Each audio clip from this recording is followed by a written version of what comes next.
Assalamualaikum warahmatullahi wabarakatuh. Selamat sore teman-teman. Pada sore yang cerah ini kita diberkati oleh Tuhan Yang Maha Esa, yakni Allah Subhanahu Wa Taala, Tuhan kita ya.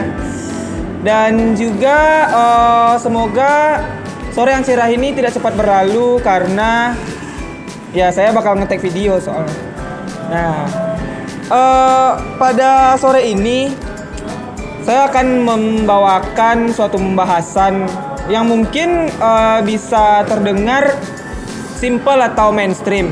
Cuman ini sangat berarti dan sangat penting karena kita menggunakannya setiap hari, ada di sekitar kita setiap hari, dan bahkan juga kita mendapatkan efeknya itu setiap hari, yakni sosial media.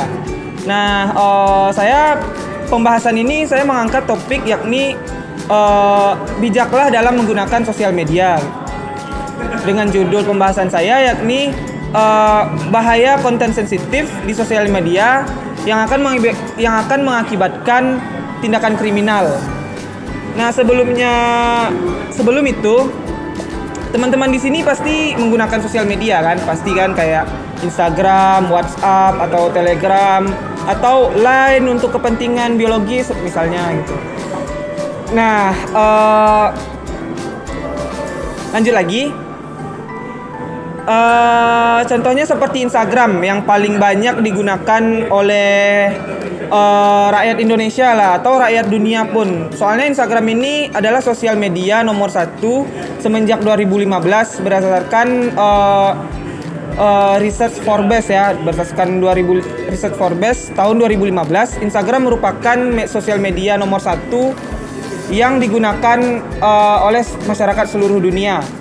Dengan Instagram tersebut tidak tertutup juga bahwa semua konten-konten yang bersifat positif atau negatif itu kita bisa mengaksesnya.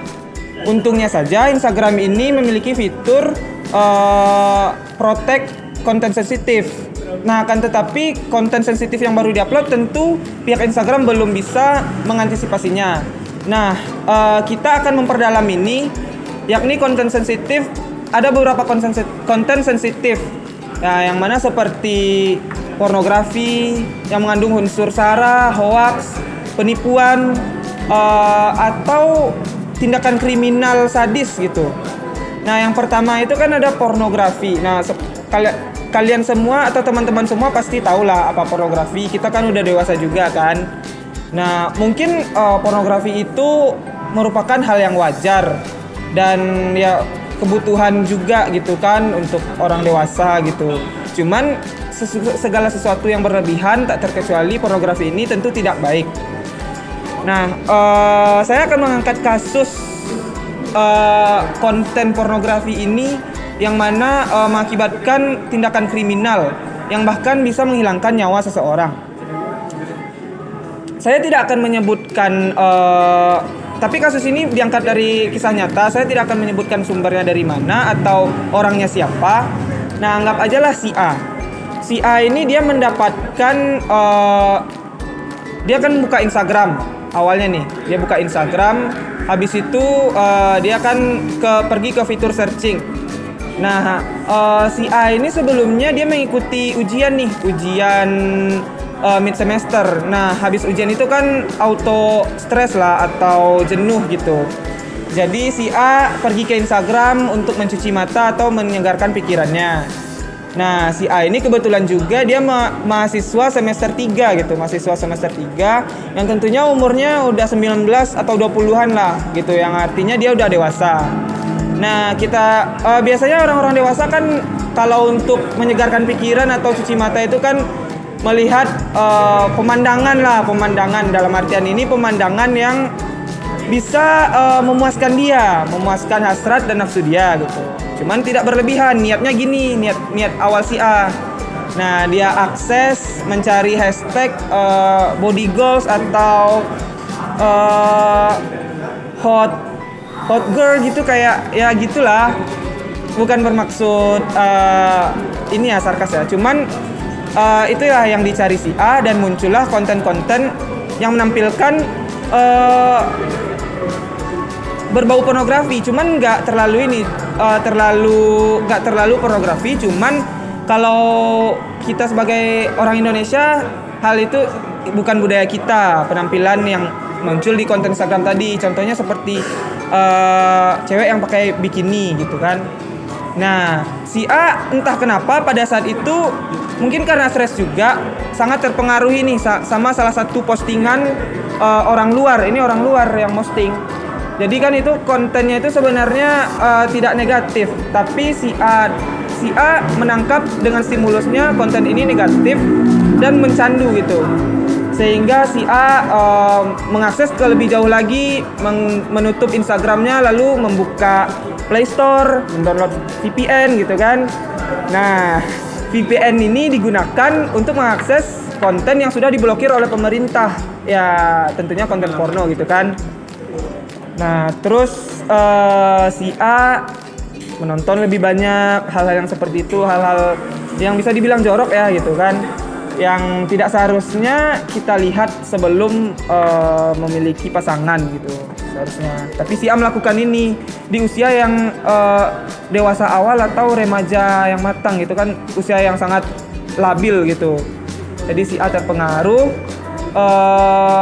dia kecanduan setiap hari, dia mengakses konten itu setiap hari, pornografi ini setiap hari kan, sehingga si A ingin merasakan atau melakukan tindakan yang dilakukan oleh pemeran-pemeran konten itu gitu kan. Nah, maka dari itu si A berusaha nih. Pertama dia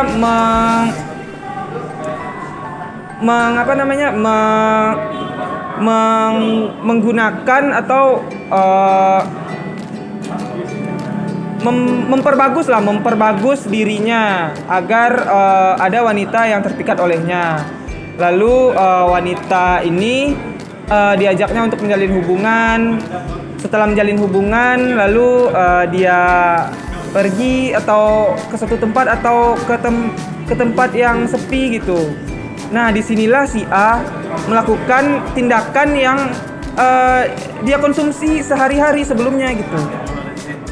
Astagfirullah ya. Jadi si A melakukan hal tersebut dengan secara paksa karena pasangannya tidak mau kan. Jadi makanya si A melakukan hal ini secara paksa gitu. Sehingga hal ini tergolong pelecehan seksual ya. Nah, makanya si A agar kejahatannya ini tidak terungkap, si A membunuh pasangannya tersebut. Nauzubillah, cuman ini mungkin berita yang udah mainstream, cuman perlu kita bahas lagi agar kita semua terbentengi lah dari tindakan-tindakan jahat yang seperti ini gitu.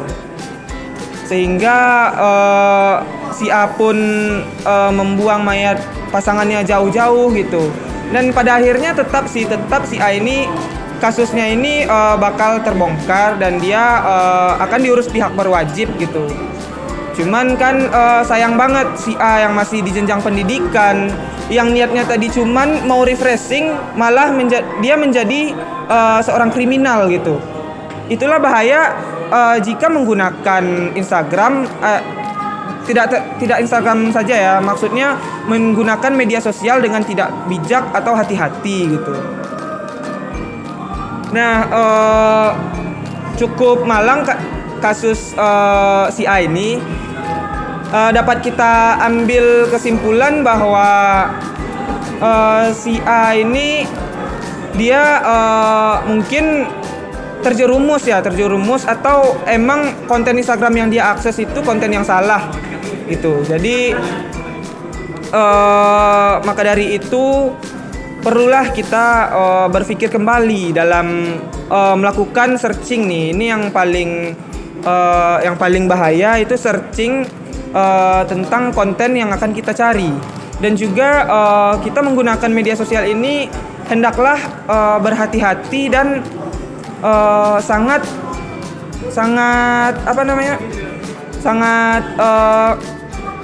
berpikir bahwa apakah konten ini akan berdampak positif saja untuk kita, apakah ada dampak yang lain. seperti hal yang tadi gitu kan. Nah, tentunya hal ini sangat disayangkan. Niat dari refreshing malah menjadi tindakan kriminal. Nah, mungkin itu saja yang bakal saya bahas, dikarenakan kalau membahas semua konten sensitif di Instagram tentu bakal mengambil waktu yang lebih banyak gitu kan. Sedangkan video yang saya tag ini hanya berkisar 10 sampai 15 menit. Dan untuk penutupan tak afdol lah kalau kita nggak menggunakan kesimpulan. Jadi kesimpulannya itu gunakanlah sosial media ini dengan sehati-hati mungkin dan sebaik mungkin agar hal yang tidak diinginkan tidak terjadi. Mungkin sekian dari saya, kurang lebih mohon maaf. Wassalamualaikum warahmatullahi wabarakatuh. Waalaikumsalam warahmatullahi wabarakatuh.